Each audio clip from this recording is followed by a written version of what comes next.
उसको स्कॉलरशिप नहीं मिली, तो उस पर कॉस्ट कितनी आएगी इस 15 से 20 दिन? लेट्स अज्यूम के 20 दिन के लिए आ रहा है, या 15 लेट्स टोफल GRE ये किस्म के टेस्ट की रिक्वायरमेंट्स होती है। इसकी वेबसाइट पे जाना है, हार्वर्ड की वेबसाइट पे जाना है, वहाँ पे अप्लाई करना है। इसका क्या प्रोसेस है, रिक्वायरमेंट्स क्या है उनको?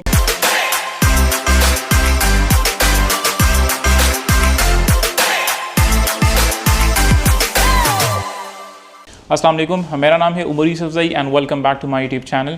तो आज मेरे साथ बहुत स्पेशल गेस्ट है, डॉक्टर साहब बैठे हुए हैं, डॉक्टर अतीकुर रहमान साहब बैठे हुए हैं, जिनका ताल्लुक पेशावर से है। जिस बिल्डिंग में हम अभी भी मौजूद है, ये हार्वर्ड की बिल्डिंग है। यहाँ पे डिफरेंट कोर्सेज़ किए जाते हैं। हार्वर्ड के अंदर भी डिफरेंट कोर्सेज़ होते हैं और इनके डिफरेंट कैंपसेस है, डिफरेंट बिल्डिंग्स है, ये ओन करती हैं। तो डॉक्टर साहब कैसे आए, इनसे जानने की कोशिश करेंगे कि कैसे आए, प्रोसेस क्या है, इस पर टोटल ख़र्चा कितना आता है और बाकी सारी चीज़ें। तो डॉक्टर साहब, thank you so much for having us. Thank you. Doctor साहब, कब आए हैं आप बॉस्टन में? यूएस में कितना अर्सा हो गया आपको? मैं तो दूसरी दफ़ा यूएस आया हूँ। पहली दफ़ा मैं आया था 2023 में जुलाई में, और अभी मैं 18 अप्रैल को मैं आया हूँ बॉस्टन में। 18 अप्रैल को। तो आप बॉस्टन में ही लैंड हुए थे? मैं बॉस्टन में लैंड हुआ था, फिर बॉस्टन से मैं मैरीलैंड और न्यूयॉर्क गया था, और 21 तारीख को मेरी वापसी हुई, क्योंकि 22 तारीख से मेरी ये ट्रेनिंग शुरू हुई है। ओके, तो आप मैरीलैंड और न्यूयॉर्क से होके फिर यहाँ पे आ गए। डॉक्टर साहब, मैं स्टार्ट से जानने की कोशिश करूँगा, क्योंकि जो हमें देख रहे नाज़रीन ऑफ कोर्स वो आना चाहते हैं। जिस तरह मैं उनको बताता हूँ कि डिफरेंट तरीके हैं। तो ये जो कोर्स है, पहले तो ये मुझे बताएं कि आपको ख्याल कैसे आया कि आपको यूएस जाना है, कनाडा, ऑस्ट्रेलिया, बाकी कंट्रीज़ आप क्यों नहीं गए, यूएस ही क्यों आप आए? बेसिकली जो पूरी दुनिया के अंदर जो यूएस एजुकेशन सिस्टम है वो बहुत ही अच्छा है, और ज़ाहिर बात है कि एक्सपोजर भी हो जाती हैं, और ये एक बहुत ही अच्छी ट्रेनिंग्स हैं। मैं थोड़ा सा ट्रेनिंग के हवाले से आपको बताऊं कि ये एक ट्रेनिंग है, इंटरनेशनली ये कराते हैं हार्वर्ड हर साल। इसका नाम है ह्यूमैनिटेरियन रिस्पांस इंटेंसिव कोर्स। तो ये बहुत अच्छी ट्रेनिंग है। इससे पहले भी मैं जॉन्स हॉपकिंस से एक ट्रेनिंग ले चुका हूँ। तो ख्याल ये आया था कि क्यों ना मैं यूएस चला जाऊँ। लोगों की ख्वाहिश होती है, क्रेज़ होता है, लेकिन मेरी जो सबसे बड़ी ख्वाहिश थी वो यही थी कि मैं वहाँ से कुछ पढ़ लूँ, कुछ सर्टिफिकेशन ले लूँ, कुछ डिग्रीज़ ले लूँ। तो तरीके के हवाले से मैं आपको ये बताऊँ कि नेट पे बहुत ज़्यादा ट्रेनिंग्स है, और मेरे ख़्याल में पूरे यूएस में जितने भी स्टेट्स हैं, हर स्टेट्स में जो भी यूनिवर्सिटी हैं वहाँ पर ट्रेनिंग कराते हैं और फ्री ऑफ कॉस्ट स्कॉलरशिप देते हैं। तो मैं लास्ट टाइम जब आया था तब भी मैं स्कॉलरशिप पे आया था, और इस दफ़ा जब मैं आया हूँ तब भी मैं स्कॉलरशिप पे आया। तो डॉक्टर साहब, ऑफ कोर्स ऑनलाइन तो सारा मौजूद है, लेकिन आपको पर्टिकुलरली इनका कैसे पता चला कि ये पर्टिकुलर कोर्सेज होते हैं? जिस तरह आपने कहा पहले आप जॉन हॉपकिंस में आए, उसके बाद हार्वर्ड में आए, तो इसका कैसे पता चला कि हार्वर्ड ये ट्रेनिंग करा रहा है? और मतलब किसी ने बताया, किसी ने गाइड किया कि हार्वर्ड ये ट्रेनिंग करा है या नहीं, कैसे पता चला? चूँकि मैं इंटरनेशनल जितनी भी ट्रेनिंग्स है वो मैं ख़ुद नेट पे देखता रहता हूँ, और जितनी भी यूनिवर्सिटीज़ हैं इनके साइट्स पे मैं जाता हूँ। और उनकी साइट्स पे कुछ ऑनलाइन ट्रेनिंग्स होती हैं, कुछ ऑन साइट्स होती हैं। ऑन साइट ट्रेनिंग में फिर वो आपसे पूछा जाता है कि आपका बैकग्राउंड क्या है, आपकी जो रिज्यूम्स है वो देखते हैं, आपकी जो ट्रेनिंग पहले हुई है वो देखते हैं। तो उसके बाद फिर वो आपको दे देते हैं, स्कॉलरशिप दे देते हैं। तो इस वजह से मैंने नेट पे और जितने भी यूनिवर्सिटीज़ के जो वेबसाइट्स हैं वो मैंने देखे थे। ये हार्वर्ड यूनिवर्सिटी की जो अपनी यूनिवर्सिटी की ऑफिशियल वेबसाइट है, उन पे वो लोग फाइंड कर सकते हैं ये जो आप जिस ट्रेनिंग की बात कर रहे हैं? जी जी बिल्कुल। ये जो हार्वर्ड यूनिवर्सिटी के अंदर जो ऑन साइट ट्रेनिंग है, ऑनलाइन ट्रेनिंग है, वो भी दे के जा सकते हैं। इसके अलावा जॉन हॉपकिंस यूनिवर्सिटी जो बाल्टीमोर में है उसमें बहुत ज़्यादा ट्रेनिंग्स आती हैं, तो उसमें भी ऑन साइट्स भी आती हैं और ऑनलाइन भी आती हैं। तो ये कैसे फाइंड करेंगे? यूनिवर्सिटी की ऑफिशियल वेबसाइट पे जाना पड़ेगा, जॉन हॉपकिंस की जो ऑफिशियल वेबसाइट है, इस तरह हार्वर्ड की जो ऑफिशियल, उन ऑफिशियल वेबसाइट्स पे जाना पड़ेगा उस ट्रेनिंग के लिए। करेक्ट डॉक्टर साहब? बिल्कुल बिल्कुल। हार्वर्ड भी, जॉन हॉपकिंस भी, इस तरह जो हज़ारों यूनिवर्सिटीज़ हैं, तो सारी यूनिवर्सिटी के ऑफिशियल वेबसाइट पे ये सारी ट्रेनिंग पड़ी हुई है। ओके, तो डॉक्टर साहब चलो फर्स्ट स्टेप तो हो गया, जॉन हॉपकिंस की वेबसाइट पे जाना है, हार्वर्ड की वेबसाइट पे जाना है, वहाँ पे अप्लाई करना है। इसका क्या प्रोसेस है, रिक्वायरमेंट्स क्या है, उनको क्या क्या चीज़ें चाहिए? कोई भी आ सकता है, एज की कोई रिक्वायरमेंट है नहीं है? इसके लिए मास्टर्स होना चाहिए, बैचलर्स होना चाहिए, या जो हमारे मैट्रिक वाले लोग हैं, ओ लेवल, ए लेवल, कौन आ सकता है? मैं थोड़ा सा इस पे आपको बताऊं कि मैट्रिक या एफएससी के हवाले से तो थोड़ा सा वो बड़े जूनियर होते हैं, लेकिन अगर वो बैचलर लेवल के हैं या मास्टर लेवल के हैं तो वो आसानी से अपने डिपार्टमेंट के रिलेटिव जो ट्रेनिंग्स है वो दे के जा सकते हैं, और उसमें वो जब वो देख लें तो उसकी सारी डिटेल उसमें लिखी हुई होती है। वो आपसे मांगते हैं कि भाई आपकी जो क्वालिफ़िकेशन किया है, आपने आपकी सीवी किया है, आपका एक्सपीरियंस किया है, तो वो सारी चीज़ें जब आपसे वो ले लेते हैं तो फिर वो थोड़ा सा आपसे वो आपकी मोटिवेशन के हवाले से पूछते हैं, आपसे कुछ 4, 5, 6 सवाल उसी तरह ऑनलाइन पूछ लेते हैं। तो उसको ठीक ठाक बंदा पढ़ लेता है और उसका जवाब दे देता है, और फिर उसमें ये होता है कि आमतौर पर स्कॉलरशिप में नहीं होते, लेकिन वो फिर रिक्वेस्ट किया जाता है उसी यूनिवर्सिटी का जो फोकल पर्सन होता है, जो कोऑर्डिनेटर होता है, या जो सिलेक्शन कमेटी होती है, उनको रिक्वेस्ट डाला जाता है। और उनको, चूँकि पाकिस्तान से हम बात कर रहे हैं पाकिस्तान के हवाले से, तो ज़ाहिर बात है पाकिस्तान डेवलपमेंट कंट्री है, तरक्की पजीर मुल्क है, तो इस वजह से अगर वहाँ से कोई इस तरह की रिक्वेस्ट आ जाए तो मोस्टली ये पर एक्सेप्ट कर लेते हैं और स्कॉलरशिप दे देते हैं कि उनको लिखा जाए कि I am having some financial difficulties कि मुझे स्कॉलरशिप दे दिया जाए। तो डॉक्टर साहब, जिस तरह के आप कह रहे हैं, तो जो आपका प्रोग्राम है ये स्पेशली डॉक्टर्स के लिए है, ये उनसे रिलेटेड है। तो जो जिनका जो फील्ड होगा उसी फील्ड से रिलेटेड वो एक पर्टिकुलर कोर्स फाइंड करेंगे हार्वर्ड या जॉन हॉपकिंस यूनिवर्सिटी पे, उन पे जाएंगे वेबसाइट्स पे, वो अप्लाई करेंगे। जिस तरह आपने कहा बैचलर्स, मैट्रिक और ओ लेवल्स के बंदे नहीं आ सकते, बैचलर्स के बंदे आ सकते। अच्छा, वो सारा कुछ किया, उसका क्या क्राइटेरिया है? लाइक कोई आईलेट्स, टोफल, जीआरई, ये किस्म के टेस्ट की रिक्वायरमेंट्स होती है? इस तरह की ट्रेनिंग के लिए तो कोई आईलेट्स और टॉफिल वगैरह की ज़रूरत नहीं होती। अलबत्ता ये ज़रूर होता है कि जितनी भी ट्रेनिंग होती है वो इंग्लिश में होती है, ज़ाहिर बात है। तो इंग्लिश का अच्छा होना और बोलना, पढ़ना और समझना ये ज़रूरी होता है। इसके लिए कोई सर्टिफिकेशन की ज़रूरत नहीं है।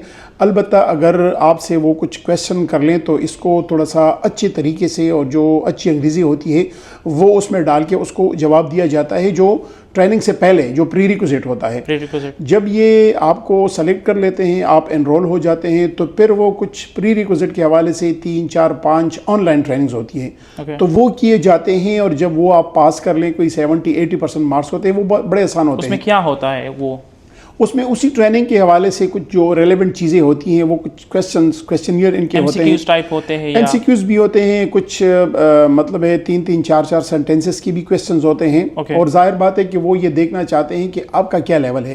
तो उसी लेवल को जब ये देखते हैं, जाहिर बात है आपको तो एनरोल कर चुके होते हैं, लेकिन ये उस ट्रेनिंग के लिए एक तैयारी होती है। तो जब बंदा आ जाए तो फिर वो जिन्होंने ये ट्रेनिंग की हुई होती है ऑनलाइन, तो वो फिर ऑन साइट आके आसानी से वो सारी चीज़ें समझ भी सकता है और उसमें सर्वाइव भी कर सकता है। लेकिन वो आप जिस तरह कह रहे हैं वो कोई मुश्किल नहीं है, वो हर कोई। अच्छा, वो जब हो जाता है तो आपकी सिलेक्शन हो जाती है, तो क्या कौन सा लेटर देते हैं? जिस तरह हम स्टूडेंट्स को एक लेटर मिलता है, ऑफर लेटर यूनिवर्सिटी से मिलता है, उसके बाद I-20 मिलता है, I-20 के बाद हम वीज़ा के लिए अप्लाई करते हैं, तो कौन सा लेटर आप लोगों को मिलता है? यूनिवर्सिटी से जो ये शॉर्ट टर्म ट्रेनिंग्स होती हैं 15 डेज़ की, या जो 20 डेज़ की, या 1 मंथ की, तो उसके लिए तो जब आप एनरोल हो जाते हैं, जब आपकी सिलेक्शन हो जाती है, तो फिर वो आपको इनविटेशन लेटर भेजते हैं। लेकिन कुछ यूनिवर्सिटीज़ के इनविटेशन लेटर देना जो है वो पॉलिसी नहीं होती। फॉर एग्जांपल हार्वर्ड यूनिवर्सिटी जो है वो आपको इनविटेशन नहीं देती। मुझे तो दिया था, लेकिन वो इनकी वैसे पॉलिसी नहीं होती। लेकिन अगर आप उसको रिक्वेस्ट कर लें तो शायद दे भी दे। लेकिन अगर वो नहीं भी देते तो जो आपकी करस्पॉन्डेंस हुई होती है ईमेल्स पे, ईमेल्स के थ्रू जो आपकी करस्पॉन्डेंस हुई होती है, तो ज़ाहिर बात है these are the evidence for the university कि आपको एनरोल किया गया है।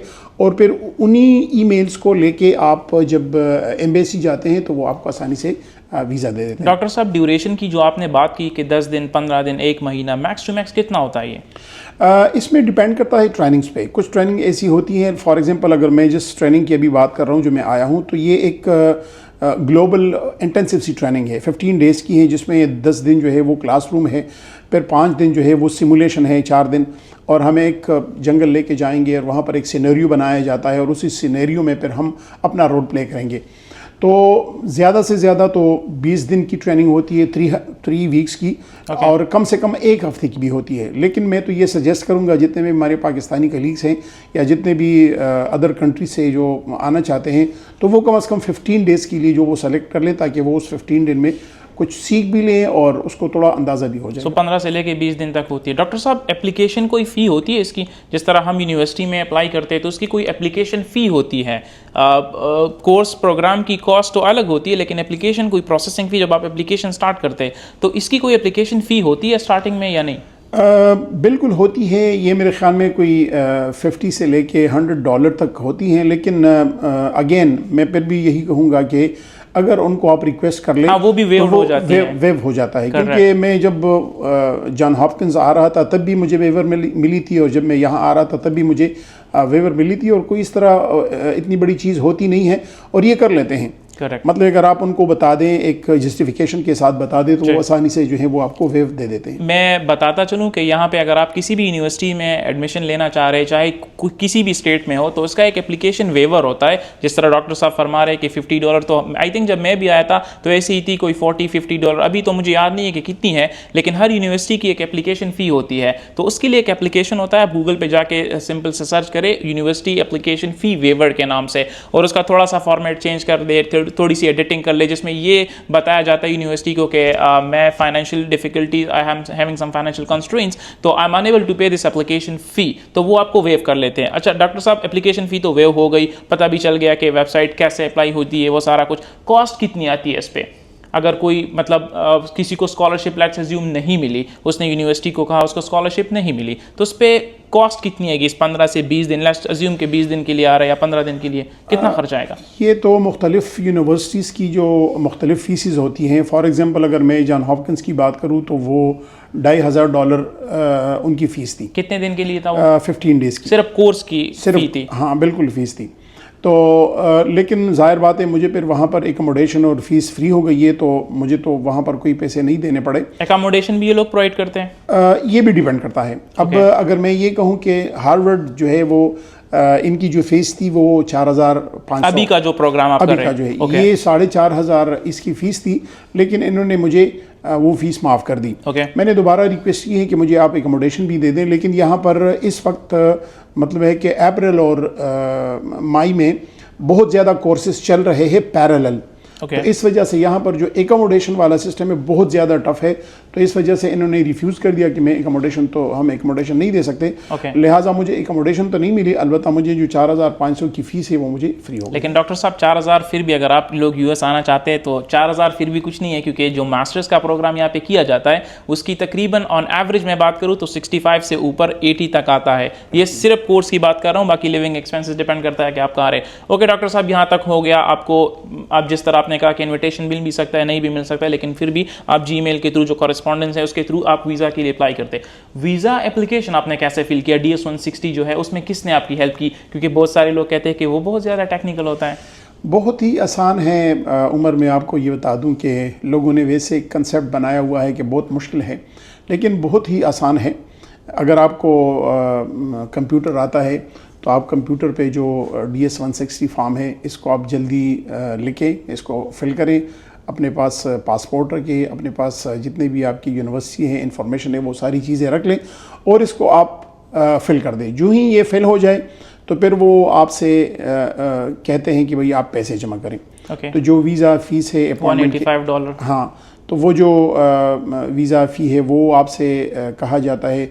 तो फिर आप एक दिन जाके बैंक में, मेरे ख्याल में यूनाइटेड बैंक है, हाँ अब एलाइड है, आई थिंक एलाइड बैंक है, अच्छा, उसमें आप पैसे जमा करके वो जो रिसिप्ट होता है वो डाउनलोड उसमें अपलोड हो जाता है। तो जो ही वो अपलोड हो जाए तो ऑटोमेटिकली आपको फिर वो दे देते हैं कि भाई आप स्लॉट इसमें सेलेक्ट करें। तो यूजुअली स्लॉट जो है वो आपको इंटरव्यू जो अपॉइंटमेंट होती है वो 1 साल में मिलती है। यही प्रॉब्लम है डॉक्टर साहब, क्योंकि जाहिर सी बात है मेजॉरिटी आप लोगों का यही सवाल होता है कि हमें स्लॉट्स नहीं मिलते, इंटरव्यू की डेट 1 साल में मिलती है, उसका क्या करेंगे? मैं बिल्कुल आता हूँ जी, बिल्कुल उमर, आपने बड़ी अच्छा सवाल किया। बेसिकली आम तौर पे जो है वो पूरी दुनिया से और पाकिस्तान से बहुत ज़्यादा लोग आना चाहते हैं, लेकिन ज़ाहिर बात है कि एक ख़ास लोग होते हैं कि होता है, उनको ये फिर स्क्रीन करके इजाज़त दे देते हैं, वीज़ा दे देते हैं। लेकिन एक ऑप्शन होता है इमरजेंसी ऑप्शन। एग्जैक्टली, वो US ट्रैवल डॉक्स पे होता है। हाँ, इमरजेंसी ऑप्शन, आपका कोई मेडिकल इशू हो तो भी वो आप इमरजेंसी ऑप्शन पे जा सकते हैं। कोई आपका गॉड फॉरबिड कोई फ्यूनरल वगैरह हो, जनाजा हो, तब भी आप आ सकते हैं। या अगर आपकी कोई ट्रेनिंग हो या आपकी कोई बिज़नेस मीटिंग हो या कोई आप समझते हैं कि वहाँ पर बहुत ज़्यादा जाना ज़रूरी है, तो फिर वो उसी ऑप्शन में आप जाके इमरजेंसी का रिक्वेस्ट डालते हैं। हाँ, इमरजेंसी रिक्वेस्ट डाल के फिर वो आपसे पूछते हैं कि आपके पास उसके कुछ डॉक्यूमेंट्स हैं। तो अगर आपके पास इनविटेशन लेटर है, अगर आपके पास कोई सपोर्टिंग डॉक्यूमेंट्स में इनविटेशन है, सपोर्टिंग डॉक्यूमेंट्स में आपके पास कोई मेडिकल के हवाले से, ट्रीटमेंट के हवाले से कुछ डॉक्टर के वो हैं, प्रिस्क्रिप्शन है या कोई और चीज़ है, और आप समझते हैं कि इसी एविडेंस को, इसी प्रूफ को मैं यहाँ पर अपलोड करके वीज़ा ले सकता हूँ, टाइम ले सकता हूँ, तो फिर आप दे दें। तो within 1 day, within 24 hour या ज़्यादा से ज़्यादा 48 आवर में वो आपको कह देते हैं कि भाई आपका जो इमरजेंसी वो है रिक्वेस्ट है उसमें आपको स्लॉट मिल सकती है कि नहीं। ओके। मैं अगर अपनी बात करूँ तो जाहिर बात है कि जब मैं लास्ट ईयर मैं आ रहा था तो मुझे भी कोई 1 साल बाद इंटरव्यू के लिए अपॉइंटमेंट मिली थी। लेकिन मैंने फौरी तौर पे फिर ये किया कि मुझे तो स्कॉलरशिप मिली है और मेरा तो 1 महीने बाद ट्रेनिंग शुरू हो रही है, तो जी ही मैंने इमरजेंसी रिक्वेस्ट डाली है उसी ऑप्शन पे जाके।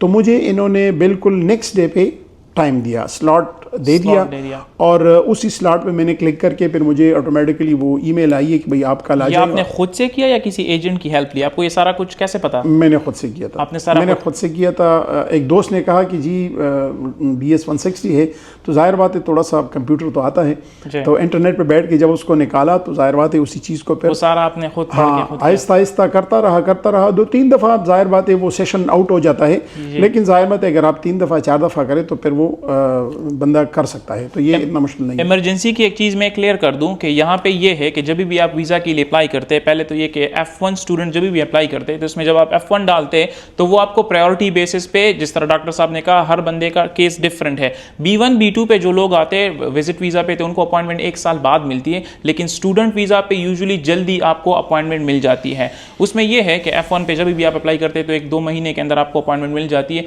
पहला जो डेट आपको मिलता है वो बाय डिफॉल्ट होता है। उसके बाद आपके पास 3 चांसेस होते हैं US ट्रैवल डॉक की वेबसाइट पे कि आप उसको रिस्केड्यूल करें फ्री में। तो आप क्या करेंगे, आप डेली उठेंगे, कुछ लोग सजेस्ट करते हैं कि मॉर्निंग में, कुछ लोग सजेस्ट करते हैं कि आफ्टरनून में, इवनिंग में, तो आप उसको जाके देखेंगे और आप सर्च करेंगे, क्योंकि बाज़ दफ़ा ऐसा हो जाता है कि कोई बंदा अपना जो अपॉइंटमेंट है वो कैंसिल कर देता है, तो वो आपको स्लॉट्स दिखा देता है। तो आपके पास फिर भी 3 चांसेस होते हैं जिसमें आप अपना अपॉइंटमेंट रिस्केड्यूल करा सकते हैं। अगर फिर भी नहीं हुआ, जिस तरह डॉक्टर साहब ने कहा, फिर उसमें इमरजेंसी का एक ऑप्शन होता है जिसमें एक एप्लीकेशन सी सपोर्टिंग डॉक्यूमेंट्स के साथ आप सबमिट करते हैं तो वो आपको जल्दी मिल जाता है। डॉक्टर साहब ये कौन सी कैटेगरी में आप अप्लाई करते हैं? जैसे हमारा तो F1 होता है, आपका क्या होता है? B1 B2।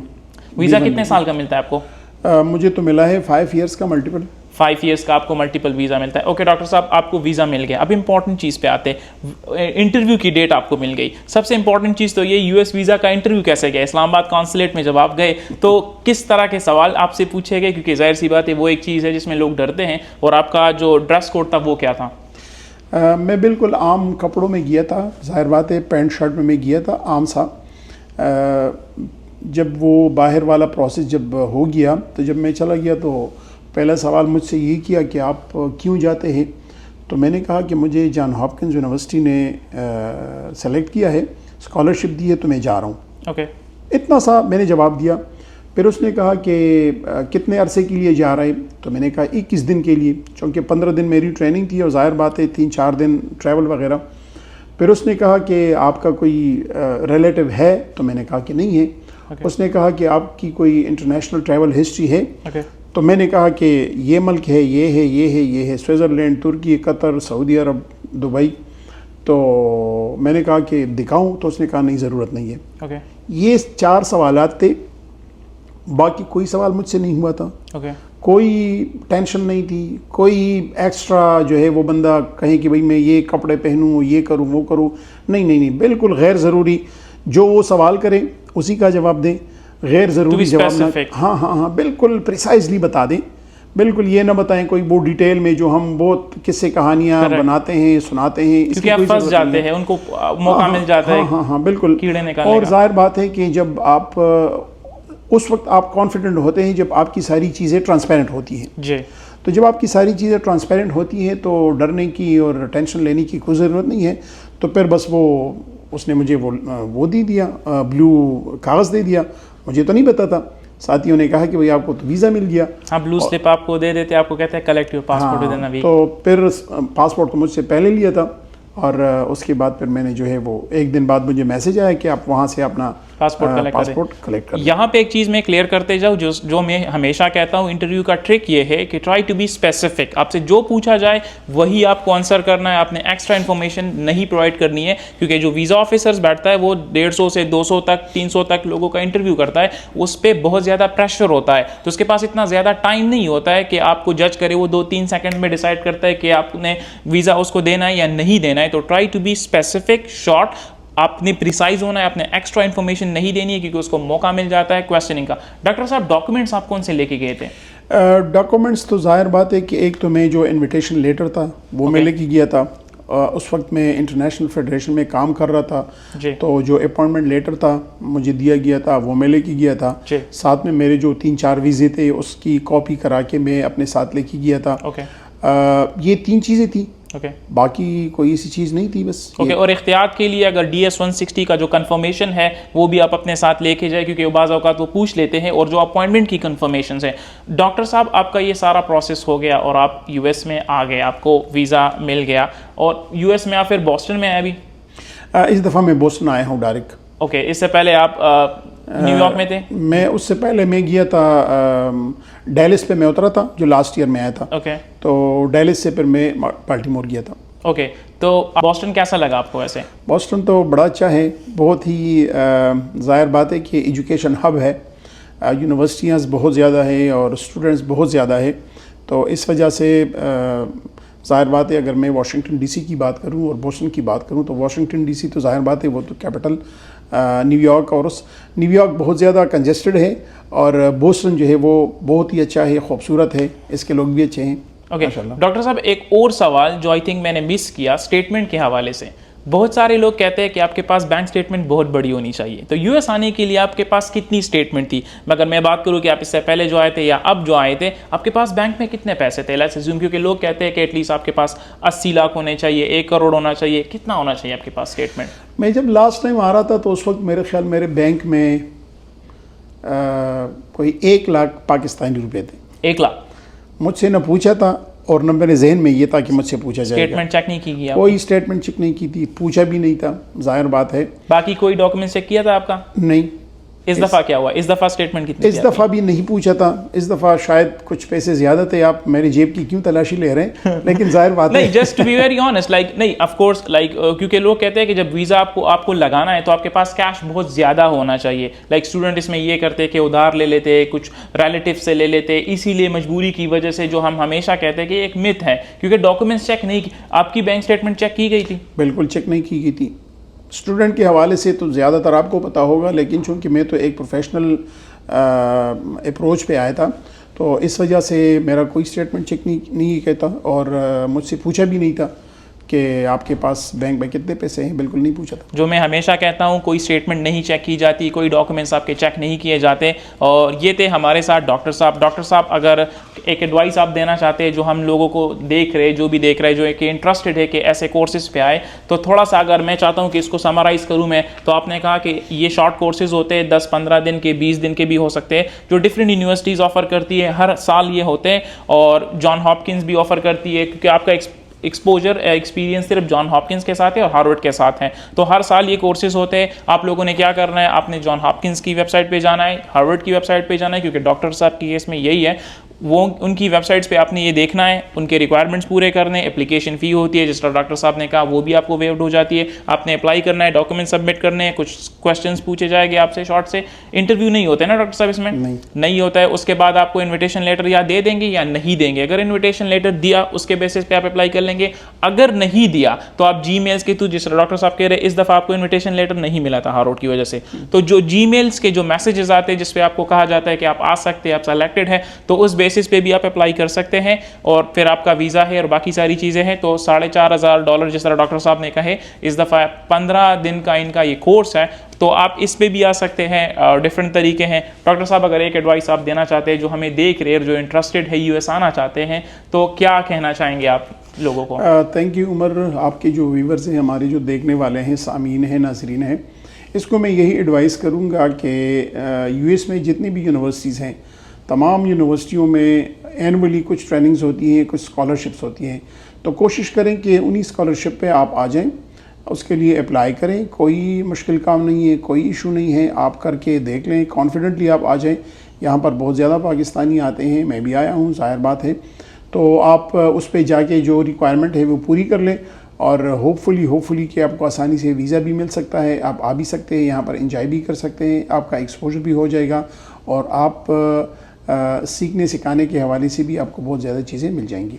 और इंशाल्लाह मैं हमेशा कहता हूँ, अगर कोई बॉस्टन आया तो उमर से ज़रूर मिलिएगा। और बाकी मैं आपको बता दूंगा कि यहाँ पे क्या मौक़े है, आप कैसे कर सकते हैं। बाकी यहाँ पे बहुत कुछ हो सकता है, आप ट्रांसफ़र भी कर सकते हैं, वीज़े को चेंज भी कर सकते हैं, स्टेटस को भी चेंज कर सकते हैं। तो ये सारी चीज़ें थी। ये हमारे साथ डॉक्टर साहब थे। डॉक्टर साहब once again thank you so much कि आपने हमें टाइम दिया। तो ये थे हमारे साथ डॉक्टर साहब, और इंशाल्लाह नेक्स्ट टाइम मैं किसी और के साथ आऊँगा और ऐसी इंटरेस्टिंग वीडियोज़ मैं आपके साथ शेयर करूँगा। नेक्स्ट पॉडकास्ट हम किसी और के साथ करेंगे, लेकिन आपने सिर्फ एक चीज़ करनी है, इस वीडियो को लाइक, फॉलो एंड सब्सक्राइब ज़रूर कीजिएगा। और अगर आपका कोई भी क्वेश्चन हो तो आप मुझसे कमेंट में पूछ सकते हैं। मैं और डॉक्टर साहब कोशिश करेंगे कि उस सवाल का जवाब दे। तब तक अपना बहुत सारा ख्याल रखिएगा। Till then take care, bye bye and वस्सलाम।